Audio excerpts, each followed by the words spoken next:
Well, and speaking of Eddie Murray, he is joining us this weekend, making his MASN debut. And today, folks, he is ours. He's the O's Xtra analyst. Let's head out to Target Field now. We're going to join Amber with the Hall of Famer, Eddie Murray. Amber.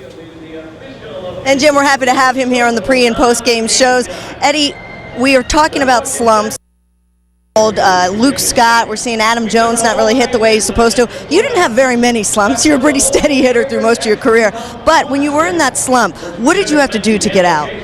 Well, there's lots of things I used to do. And most people already didn't think I took the greatest round of batting practice. But one thing I think, especially for guys that hit on one side, you know, somewhere along the line, you're just not having any fun. And I really think, and when I was a hitting instructor in Cleveland and with the Dodgers, I would always suggest to the guys to get into the batting cage and hit on the other side. It just gives you a different look. You're just trying to ease some of the tension that's in these guys and get them back to having fun. The other thing is sometimes you can go up there and you can hit the ball the other way. A lot of times when you're in a slump, you're trying to pull a ball. So by hitting the ball the other way, it's a way of staying on the ball longer. And as you start to make a little solid contact and it gets to be a little more, you add a little more to the swing.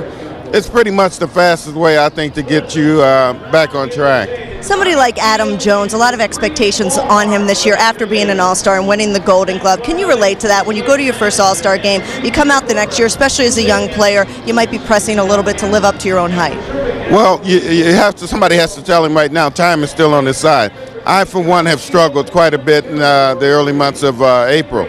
But what happens, you still have plenty of time, and it's amazing. Pretty much each year, those numbers for me got better and better each year, and that's the way you go into approaching a season, is to do better than you did the year before. So if someone can just get him to realize that he still has a lot of season left, I really think he should have no trouble, just surpassing the numbers he did last year. Eddie, it's fitting that you're joining us here in Minnesota. I know you did not get your 3,000th hit here at Target Field, obviously, but talk me through that night in Minnesota when you got your 3,000th hit and the memories. Well, that's a big story. I'm going to go somewhere else with that first. It turns out Cal got his 3,000 hit, the same stadium, same guy on base, Albert Bell, and the same manager and Mike Hargrove. So that's a pretty good, little trivia question there. But that particular night, that was a lot easier getting my 3,000 hit than it was hitting that 500th home run. You just concentrated a little bit, and I had a guy on base, and I said, what a time to get it, me driving in a run, because I love to drive in runs. And when I got it, you turn and you look, and Albert's standing on third. But Kirby Puckett told me he was going to throw him out before the game, and I'm saying, oh no, the play is actually happening, and they ended up holding Albert up at third, but it was a wonderful feat, and to have your teammates come out and congratulate you was fun. It was a great memory for Orioles fans. One last question. Your old teammate from the Indians, Jim Thome, still playing here in Minnesota. In your mind, is he a sure shot Hall of Famer when his career's done? Yeah, that's a pretty sure thing right there. Big Jim, everybody loves Big Jim. He's not only, everybody and everywhere he's played, the fans just love him.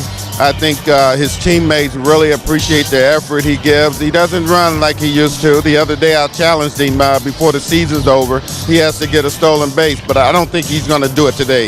Yeah, I don't think we're going to see Jim Thome test the arm of Matt Wieters. Thanks a lot, Eddie. We're looking forward to seeing you in the postgame. Thank you, Amber. I'm sure he's a shoo-in. All right, let's go back to Jim and Rick.